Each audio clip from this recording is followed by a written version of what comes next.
I'm Steve Gilman, and this is Brand Story, where we help you build stronger, more sustainable brands by sharing insightful conversations with brand leaders, marketers, and professional storytellers. My guest today is Lan Phan.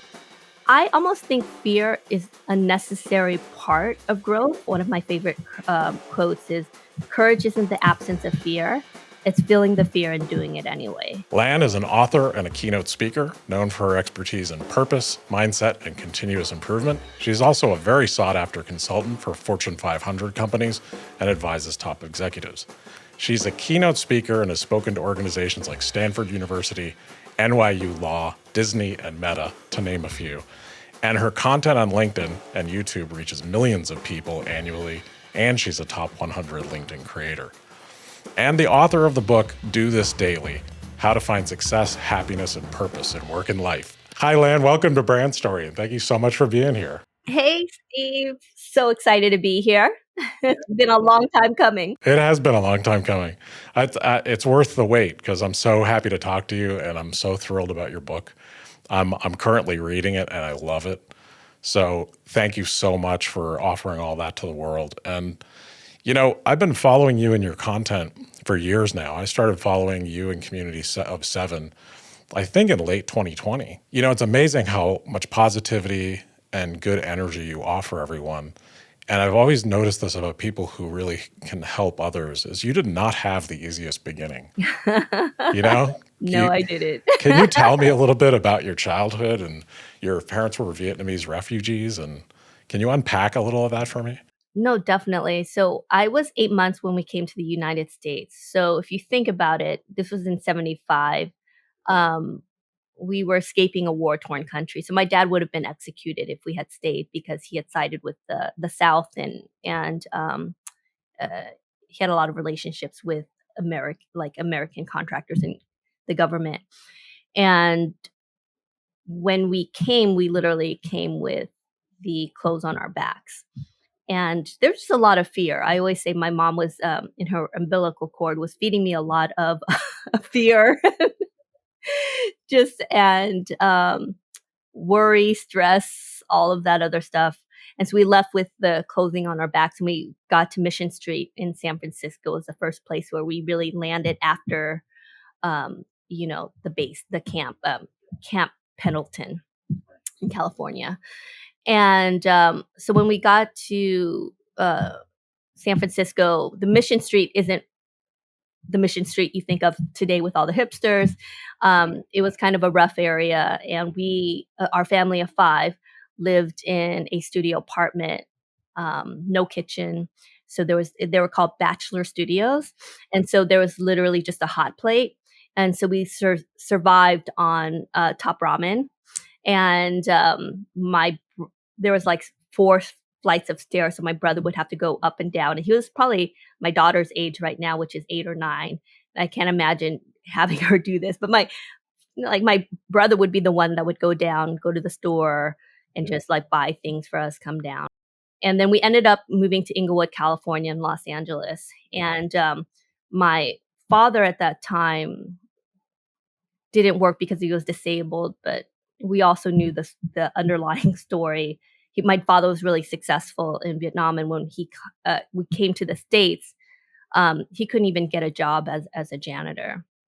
And so it was my mother that supported our family, and she first had her first job was, at LAX, Steve. There's that in the middle. There's like this restaurant. I don't know if it's still a restaurant, but it looks like a UFO. Yeah. So she used to work there folding laundry and doing laundry. And I used to have a lot of fond memories because she'd come back with like a bag of like chocolate candies and like leftover food. And that was always a treat for us. But the job wasn't enough to support us. And so she went back to school and got her cosmetology license, and she started doing hair and nail. And I grew up in her beauty salon from the time I was 6 because he couldn't afford a babysitter or let alone knew what a nanny was. So that was kind of my life growing up. Yeah. And I mean, your journey from there, the fact that briefly, I think you thought about doing nails and staying sort of in that world, and your mom, propelled you to do a lot more. And you ended up at Stanford. There's a funny story to that. So as I mentioned, I grew up in her nail and hair shop. And when I was like probably 10, 11, around my daughter's age, like, once again, I started sweeping the floors, after a haircut. And so I would get like, the customer would tip me 50 cents, a dollar or whatnot. And then one of the nail technicians showed me how to do acrylic nails. And I got really good at it. And I could also do the designs. And then I started doing like nails. And I know what you're thinking. You're like, child labor laws. But Not back then. no, it was like in the 80s. Yeah. Reagan was president. So there's no Sure. regulation. No. And so I started doing nails. And when I was 13, I told my mom, I think I want to do nails for a living. And that was the last time I went to the shop. And I never really understood why. And later on, I watched this documentary with Quincy Jones and his daughter, Rashida, I think, who went to Harvard with me. Did a documentary on her father, and he started talking about growing up in the South Side of Chicago and how his mother was in a mental institution. His father was in prison. And so he started hanging out with the wrong crowd, um, you know, gangsters and drug dealers, and he was heading in the wrong direction. And one day he ran into this traveling musician who was a saxophonist. And Quincy was just awestruck. And he was just like, "You actually make a living off of playing music?"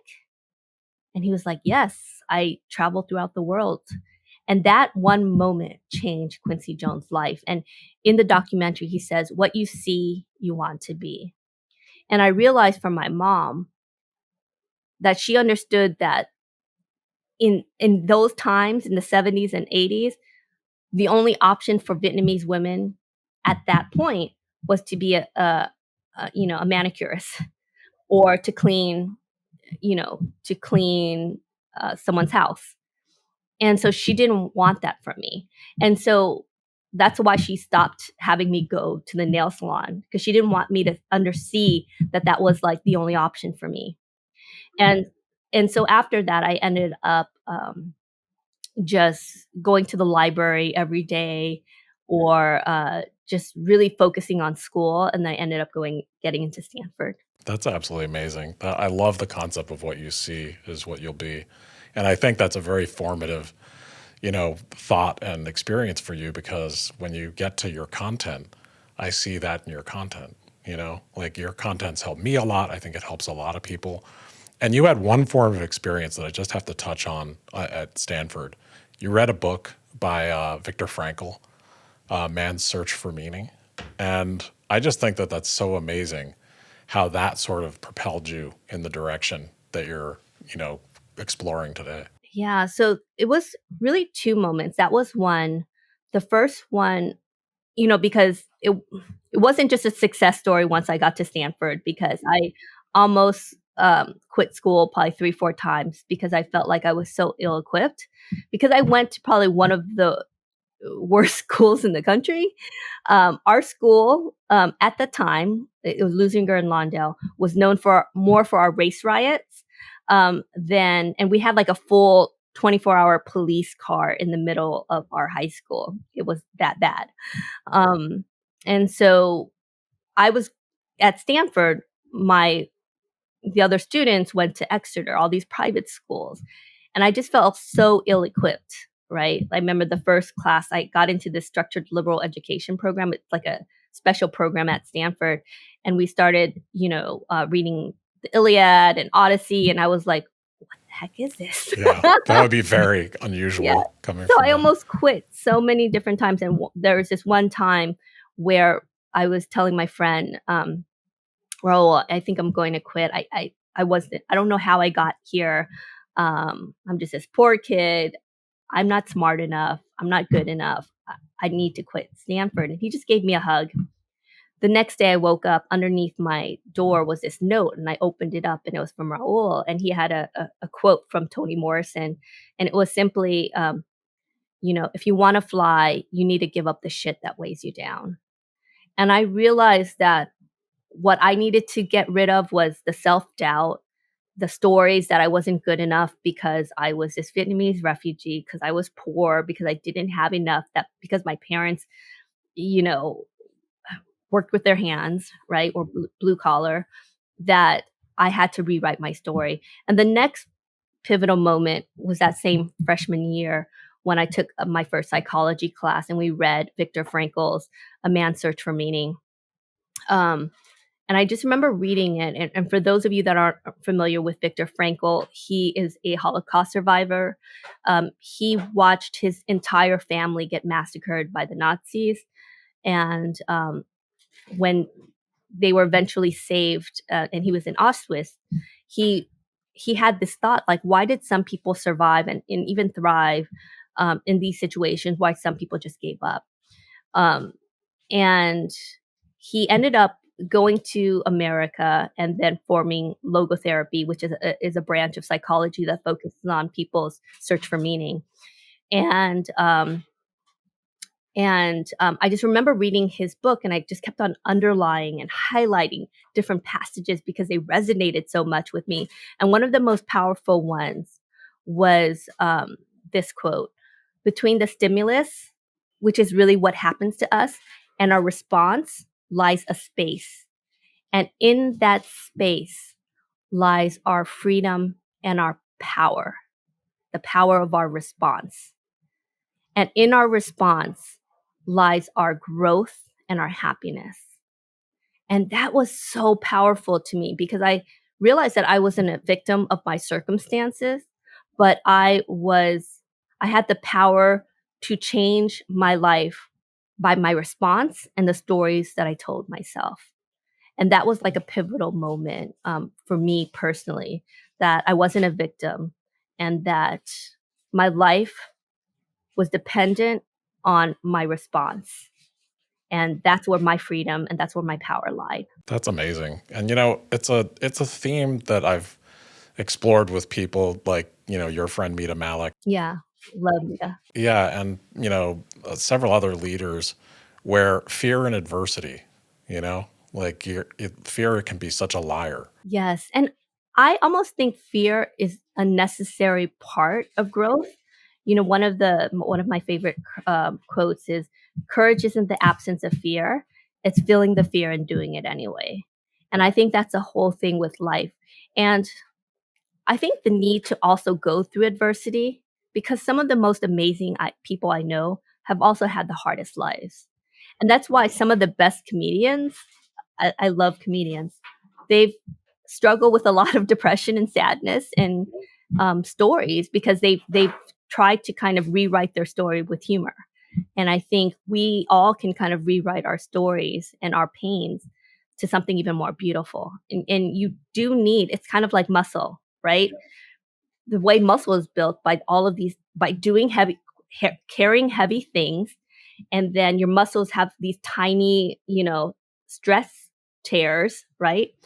And that's how your muscle grows. And I think that's the thing with life, is that you need to do hard things in order to grow. Absolutely. And it's that space. It's the stimulus and the adversity and the fear and that space and how you choose to react to it that really matter. And in that small space is that choice that you have, because we can't control what happens to us, but we can control how we respond to those situations. And it's in our response that lies our growth, our power, all of the good things, right? Because if you think about it, the only way you're not going to be challenged, the only way you're not going to avoid fear and is by staying in the comfort zone, by staying in the status quo. And it takes pushing the boundaries and going into the growth zone and learning zone in order for us to fully grow and become who we're meant to be. I mean, you have to lift that weight and go through the adversity and grief and all the things that we all carry to become who we are. So there's one other thing I want to bring up before we dive into your wonderful book. And it's just another moment of adversity that I think, brought you to where you are today. And I find it so fascinating. Your response is probably one of the most admirable things I've ever read about, is Community of Seven and how that came about. You started at Fortune, like right before the pandemic and formed this incredible thing. You'd been working your whole career to kind of get to this point. And then can you tell me what happened and how it kind of propelled you into this content? Definitely. And first I have to say, Steve, you are a great researcher. So I love doing this. yes. I'm having a blast talking to you. So I was a serial entrepreneur, meaning I built startups within companies, right? And it's so much more fun to build a company when it's not your money. That's for So sure. yeah, so I was at Fortune magazine. I was recruited by Alan Murray, who's the CEO. He just retired, and I was supposed to build a startup within Fortune from nuts to bolts. A multi-million dollar kind of project, hire a team of 100. And so I was on hire number 5, and then COVID happened. And so I learned that not only I get laid off, I had to lay off my entire team.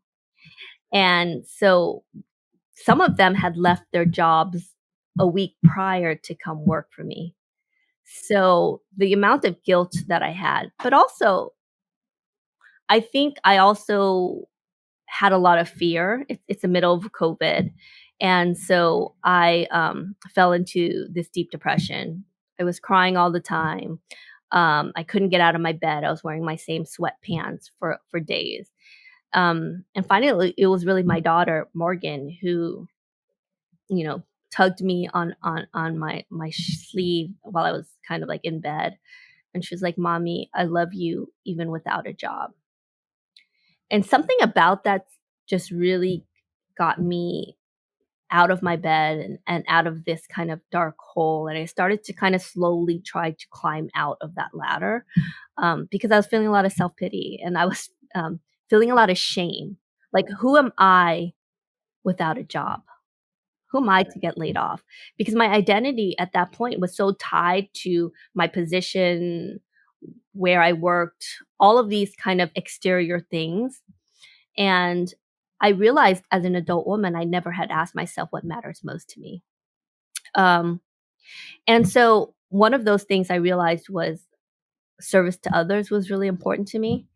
And so I started to kind of go out of that funk. And then I reached out to the girls that had been laid off. And I was like, we're going to adjust our mission from building a company to helping you find your next job, or I'm going to build my business and hire you back. And so we've just started to meet weekly and talked about, you know, to help them kind of find their next positions. And then, there was 5 of them, and my daughter Morgan would join, so that was 6, and then I was 7, so that was the original community of 7, and so when I first started my business, Community of 7, I had no idea what I was creating, but that name Community of 7 stuck, and now what I tell people is that 7 is the ideal number for any meetings. Anything beyond 7, you lose the productivity by 10% for each person you add. And so, that's my business description of what Community of 7 means. And so a lot of that was like just soul searching and figuring out like my purpose and my why, and that's kind of how I got to starting Community of 7 and my path as an author and then as a speaker. Yeah, that is absolutely an amazing story. That response, it's that space between what happened to you and then how you ultimately responded to it. Because you can decide to either play the victim mode or you could decide to take that response, right? Of Yeah. like, what can I do to help someone? What can I do to help myself? Maybe take a shower and put on real clothes. Get up and do some things. And for me too, I think focusing on my mental and my physical health was something that I had neglected while I was in corporate America. And so I had, even though I said, Fortune was my dream job, I had the title, I had the pay, I had the perfect EA, the corner office. I wasn't happy. Like in my jobs in the past, 10, 20 years, I was, flying 85% of the time. I was diagnosed with diabetes because I was not eating healthy. I was traveling so much. I said my priorities was my family, my daughter, but I was, barely seeing them because I would leave 6 in the morning and I would come home at 10 o'clock at night. And then I was barely present on the weekends because I was so exhausted. And so I said my family was the most important thing to me, but my actions weren't aligned. Right. Happens to a lot of people. Yes, too many of us. Way too many of us live in a world where we are just fulfilling the expectations of like what we think career in life should be. You know, I mean, I formed my own company for the exact same reason, having been and worked in corporate America.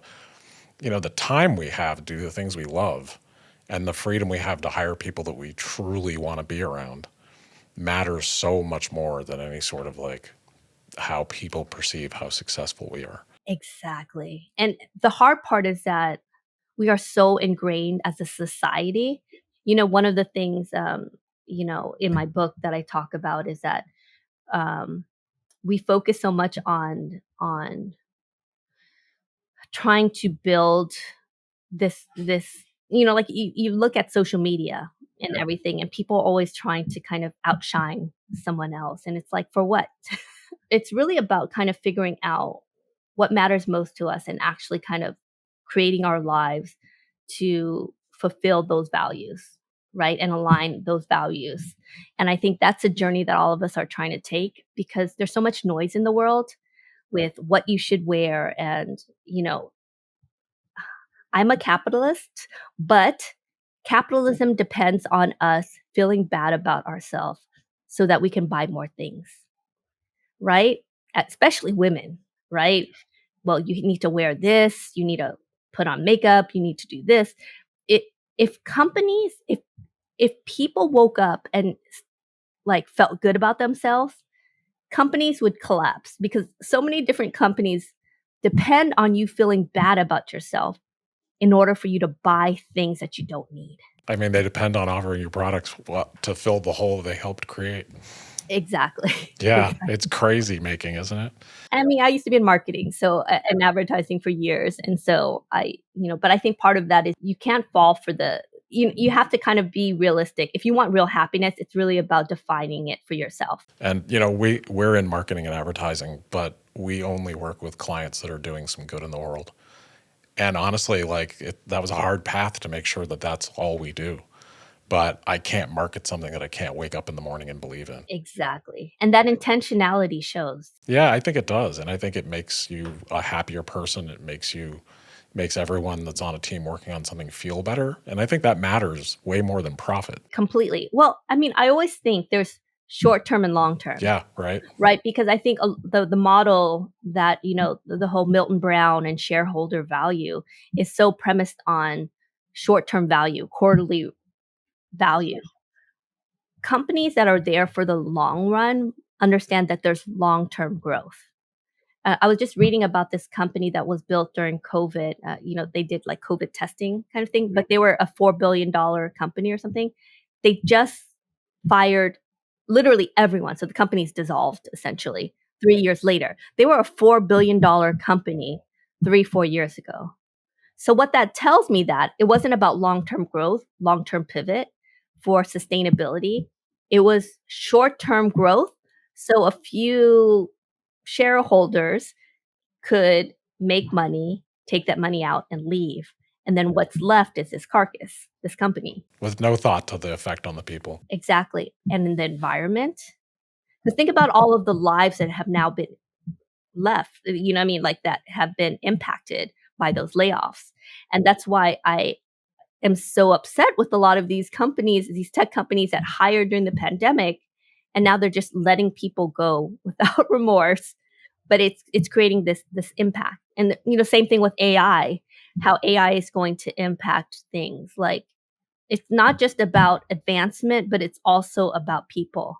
And unless we can kind of bridge those gaps, there's going to be, if 60% of people are going to be displaced in jobs in developing countries and 40% in developing countries, how is that going to impact society? I think those are such important questions, and I think the mindset of companies, you hopefully start to see it change a little bit, but you know, being sustainable and thinking about your effect on people should be what drive your decision, not short-term profit. Because of global warming or other things, we are killing off our customer base. You won't have any customers to buy your products. So true. So true and so sad. So let's pivot to talk about your wonderful book, because I want to make sure we get to talk about it. It's called Do This Daily. And, I hesitate to call it a self-help book because it's about so much more than that. And self-help books are some of them are just so about setting unrealistic expectations. And I think yours is more about releasing expectations. And it's very encouraging. That's very insightful. Well, I absolutely love your book. We only have so much time today, but when you started posting as Community of Seven and as of yourself, you didn't do what a lot of people do. There weren't a ton of pictures of you. It wasn't about you. Everything you put out was about to help us. Just for a moment. It was a quote. It was these wonderful things that would make you think for a second. And there weren't a ton of other people doing that consistently. So how did you get from that? What you're doing online is amazing. I mean, millions of people benefit from what you post. But what moment brought you to writing this book? So the pivotal moment was about 2 years ago. And so it was like 2 years into the pandemic. And then my mom lives across the country in Los Angeles, and she has advanced stage dementia. And so I went to go visit her, and I brought my daughter. And I remember vividly sitting, but I was in between my mother and also my daughter. And I looked at my mother, and my mother literally worked 7 days a week to support our family. As I was cleaning her house, because she eventually had to go to a memory care facility, I found her tax returns, and she never made more than $15,000 a year supporting our family of 5 while she worked. And I think about how much she worked, where her hands would crack from like the hair dyes, and she didn't go on vacations. She lived for us, right? She stayed in a marriage that wasn't ideal because my dad was kind of mentally and physically abusive, because of the children, right? Us. And so I realized that me playing small would be a disservice to what she sacrificed for me and my brothers. And on the left of me, I was looking at my daughter, and I was like, my daughter's also looking at me. And if I don't become my best self, if I don't chase after all of my dreams, then she's going to be learning from my actions. And so I consider myself more of an introvert, empath. I'm the givers of the world. I think I write to the givers and the empath of the world because that's me, and that's who gravitates towards my message. We're used to kind of like being the behind the scenes people, right? And so I would always do the work, but I would let someone present. I would, build the business, but just once again, be in the background. And so that's been my MO for most of my career. Even though I might have had a title, that doesn't necessarily, one of the things I always say is just because you have a seat at the table doesn't mean you have a voice at the table. And so I've always wanted to write a book. I'm the type of person, when I was little, I used to read 3 or 4 books a week. And I still do. I read a lot. And so writing a book was always one of my dreams when I was younger, when I was 12 or 13. But of course, your dreams kind of start dying after a while, right? And I gave up on that dream. Like, who am I to write a book? Who would listen to me? Why does my voice matter? Once again, the stories we tell ourselves, right? And so, and I think the thing also, the stories that we tell ourselves aren't always linear. You don't always have confidence and it just goes like this. When you are kids, when they're younger, they think they can be anything: doctors, lawyers, NBA athletes, and then the world kicks them down, and they have to kind of find that confidence again, right? And I think that's kind of like the journey that all of us go through. That it's not linear. That you just don't just get more confident every day. And I think I had been through that ebb and flow where even though I started gaining more confidence during college, sometimes I went into corporate America and got my ass kicked, and had bosses tell me I wasn't leadership material. Had bosses tell me I wasn't a good speaker. Had bosses tell me, you're not a good writer. And so you start instilling those stories in your head, and you start believing them. So even though I might have had confidence in college and it started coming, it then goes away once you get into corporate, right?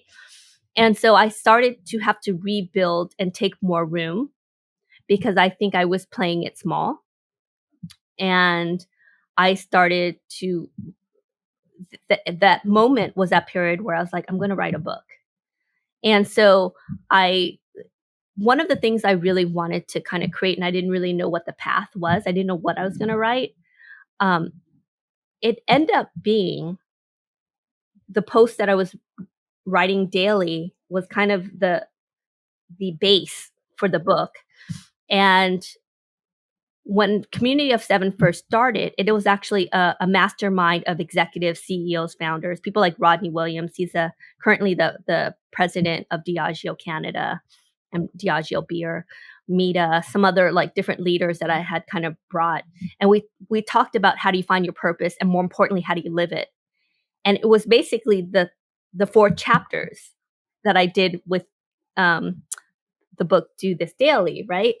And so, but I had that aha moment back in the day, and I only did the mastermind for a year because I realized that it wasn't my passion to make successful people more successful. Even though I loved it, I wanted to help more people. And I wanted to, this idea of like democratizing training and development and leadership development came about because I was already posting every day. And then I ended up launching my YouTube channel, and you could look it up. It's just under my name, Lan Phan. But then I was like just really providing free content. And then from there, I pivoted and started doing leadership development and training in corporations and companies. So the book is really the manifestation of like, how do I kind of do this so that I can help more people? But I didn't want to be like a lot of like, I don't consider myself an influencer first. A lot of influencers will monetize and they sell like trainings and stuff like that. It was just very kind of self-serving, I kind of find. Not that I won't do something like that one day, but I prefer to do free content right now. And I monetize based on training and development for corporations and companies. But the book was really that, how do I kind of bring everything together in this one book of how you transform your life by the things you do daily. And I wanted to simplify it. And I think the difference too with a lot of I'm glad you mentioned, Steve, like the notion of different self-help books, right? I think here's the thing with self-help books, we're all saying the same things.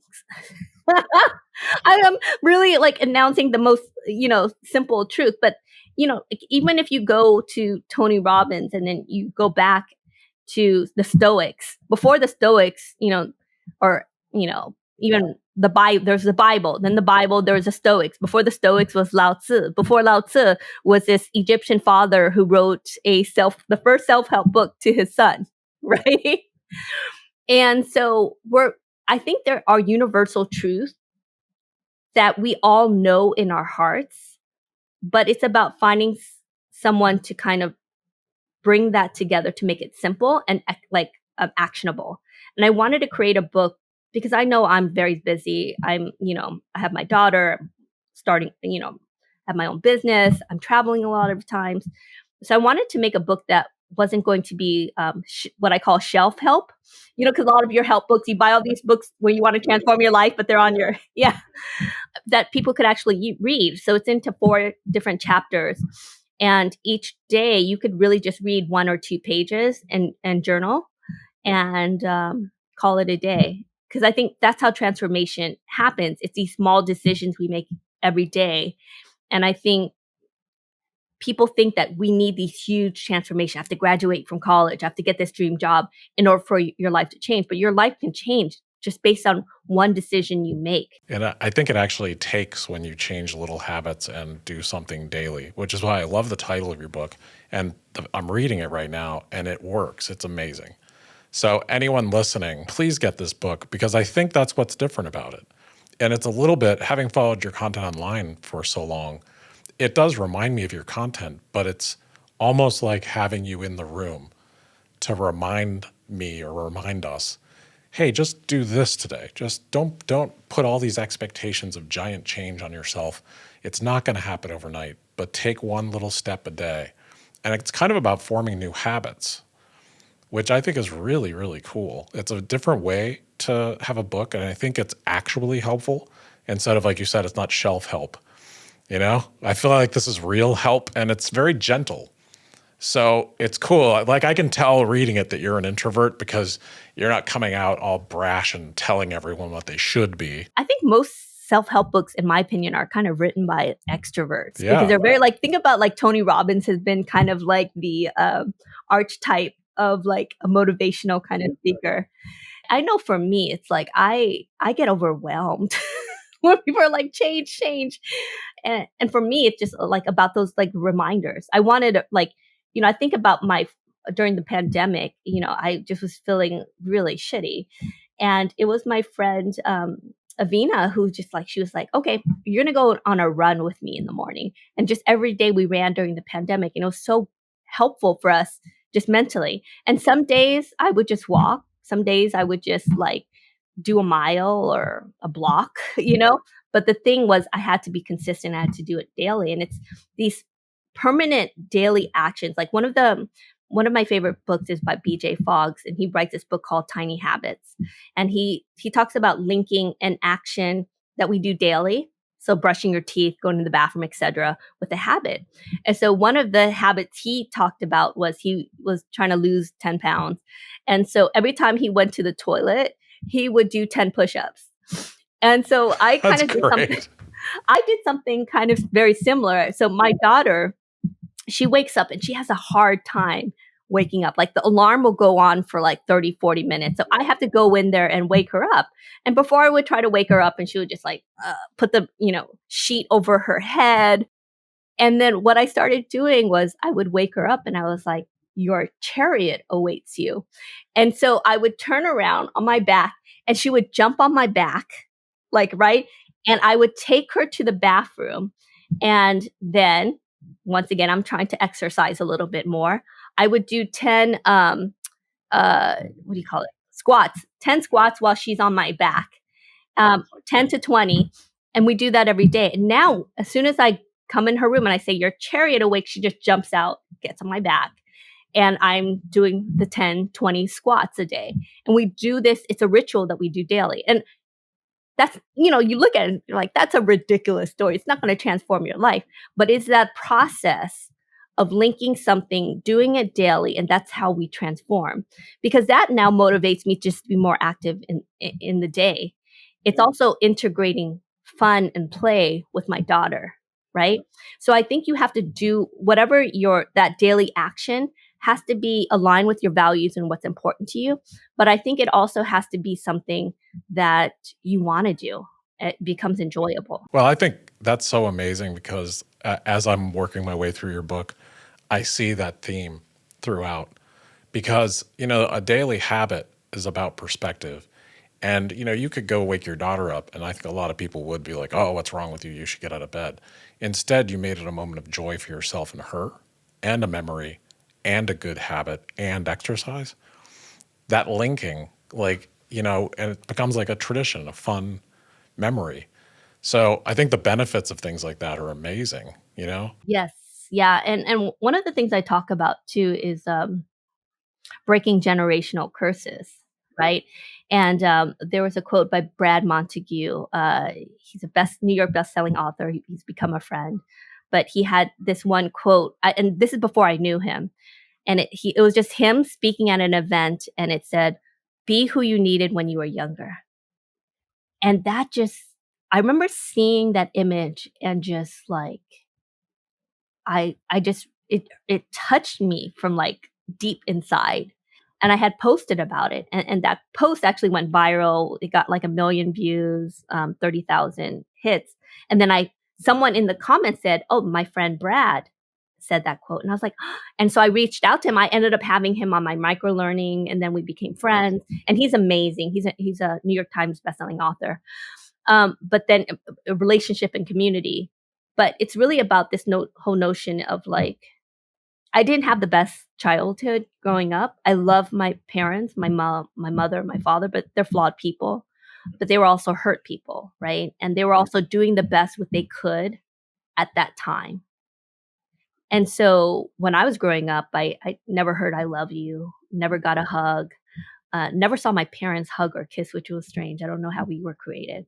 Um, and so I've tried to change that story with my daughter, right? And that I think the very act of changing our stories changes it breaks the generational curses and it rewrites the story for the next generation. That's an incredible point. And that little habit of the way you wake her up, there's so much affection, love, and it's fun and it's so joyful. I think that makes a huge difference.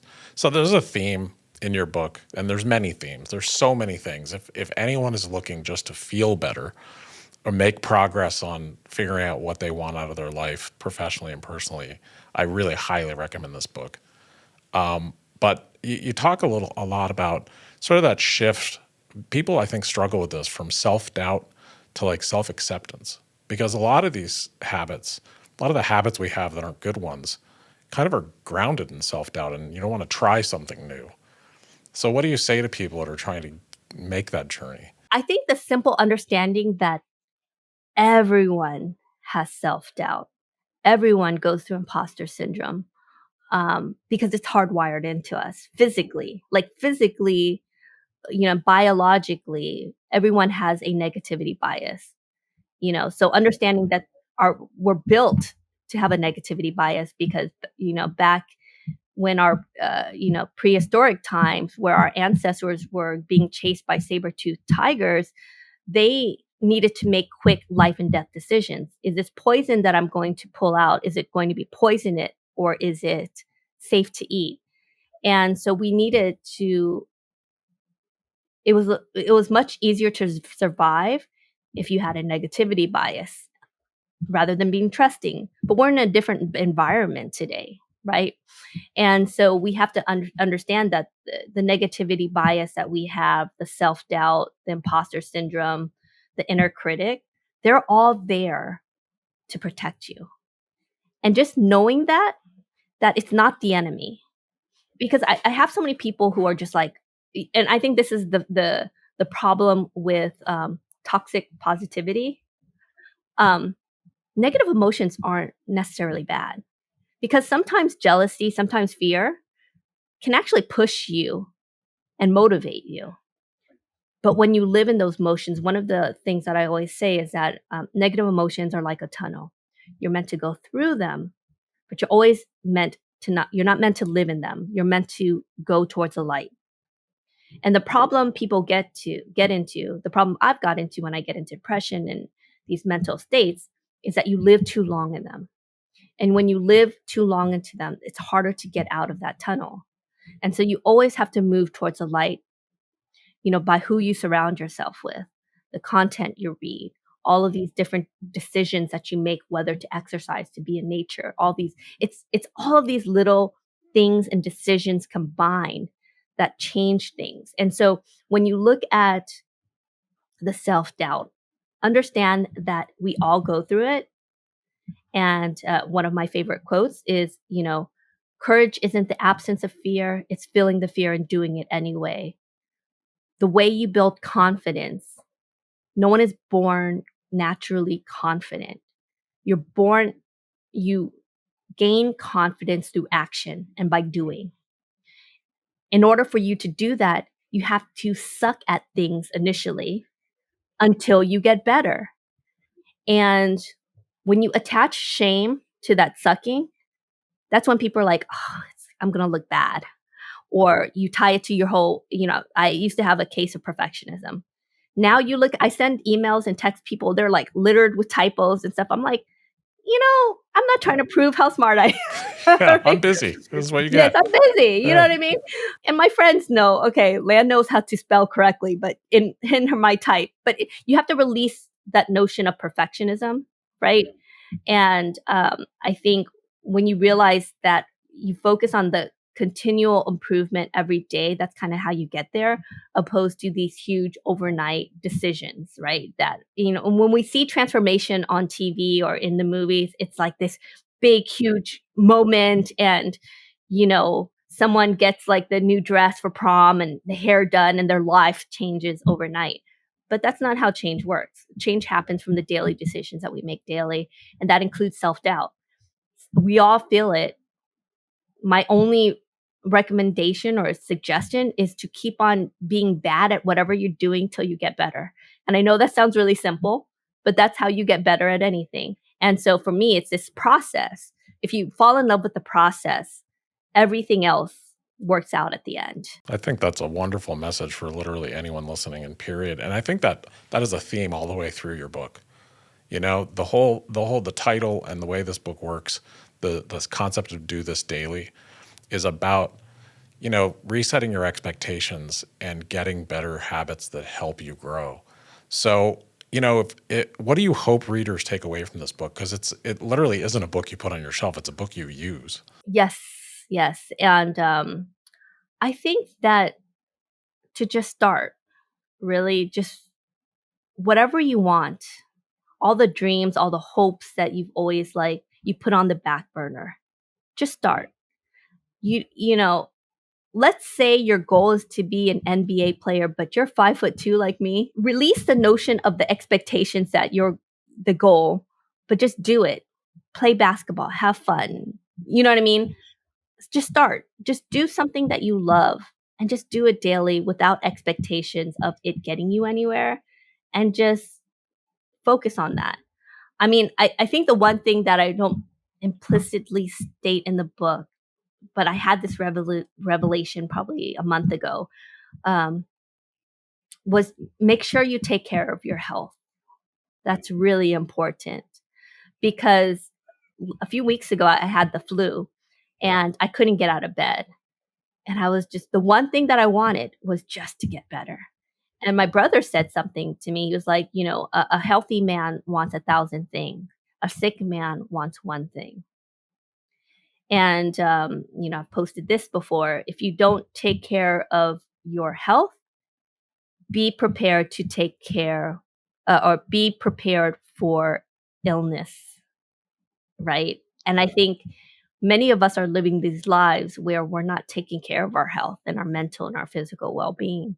And then when it's gone, that's all we want. Yeah, it's so true. Anytime I've been sick or had something happen, it's literally all you want. And there's nothing more important than feeling good. It allows you to do all the other things you can do. And don't wait till it's too late. That and all the other messages that you've mentioned today are all in your book in these different ways and in your content online.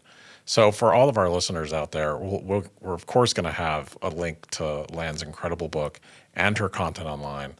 And the concept of do this daily and changing these little habits to propel you, you're really helping people transform to a more positive place, whether that's physically, emotionally. And, we don't always know what our destination should be. Like the NBA thing, like maybe you start playing basketball, but while you're doing it, you meet someone and that changes your life because you were out there doing it. You just don't know what your final destination is. I think that gets in our way a lot, because if we see a final destination, it's so easy for us to go, oh, I won't get that, so I might as well not try. And it's never been about the destination. It's about who we become along the way. And that's life, right? That's life. Yep, that is life. And I feel like that's the essence of your book. So I love that. This conversation has been amazing. So thank you so much for today. I have like 2 quick questions that I always ask all my guests. And I just want to ask you these 2 because I can't keep you all day, even though I could talk to you all day easily. So what would you name this chapter of your life right now?